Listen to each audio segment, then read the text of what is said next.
ఏపీకి చేరుకున్న నితిన్ గడ్కరీ శ్రీవారి దర్శనార్థం కుటుంబ సమేతంగా కేంద్ర మంత్రి రాక ఘన స్వాగతం పలికిన పార్టీ శ్రేణులు రేపు పలు అభివృద్ధి పనులకు శ్రీకారం.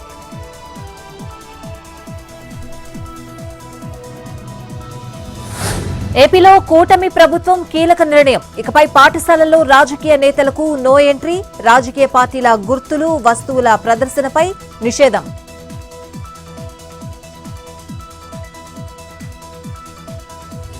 తెలంగాణలో గొర్రెల స్కామ్పై ఈడీ దర్యాప్తు ముమ్మరం. 33 జిల్లాల్లో 253 కోట్ల అక్రమాలు గుర్తింపు. గొర్రెలను కొనకపోయినా కొనుగోలు చేసినట్లు చూపించిన అధికారులు. ఇతర రాష్ట్రాల నుంచి గొర్రెలను కొనుగోలు చేసినట్లు తప్పుడు పత్రాలు.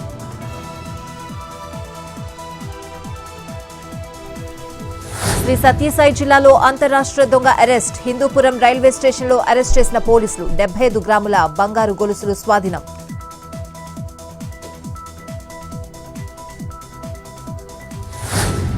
కాకినాడ జిల్లా రిజిస్ట్రార్ ఆఫీసులో తనిఖీలు.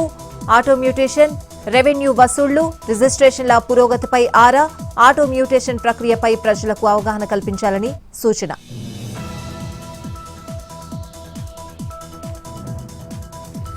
ఖమ్మంలోని బ్రీత్ హాస్పిటల్ మూసివేత. కలెక్టర్ ఆదేశాలతో వైద్య అధికారుల ఆకస్మిక తనిఖీలు. నకిలీ వైద్య బిల్లులు గుర్తింపు, సిబ్బంది నిర్లక్ష్యం పట్ల ఆగ్రహం.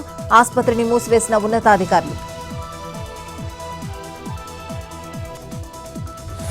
ప్రతిపక్ష నేత హోదాకు తగ్గట్లు వ్యవహరించాలి. రాహుల్పై కిరణ్ రిజిజు ధ్వజం. దేశ ఆర్థిక స్థితిని డెడ్ ఎకానమీ అని ఎలా చెప్పగలరంటూ ఫైర్.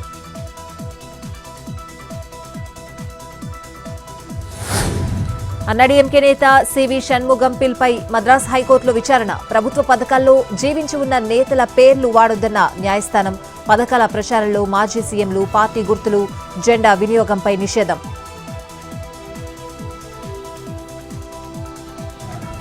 అనిల్ అంబానీకి లుకౌట్ నోటీసులు జారీ. ఇప్పటికే ఈడీ నోటీసులు. ఈ నెల 5న విచారణకు రావాలని ఆదేశం. రుణాలు తీసుకుని బ్యాంకుల్ని మోసం చేశారని, మనీ లాండరింగ్ కు పాల్పడ్డారని అనిల్ అంబానీపై ఆరోపణలు.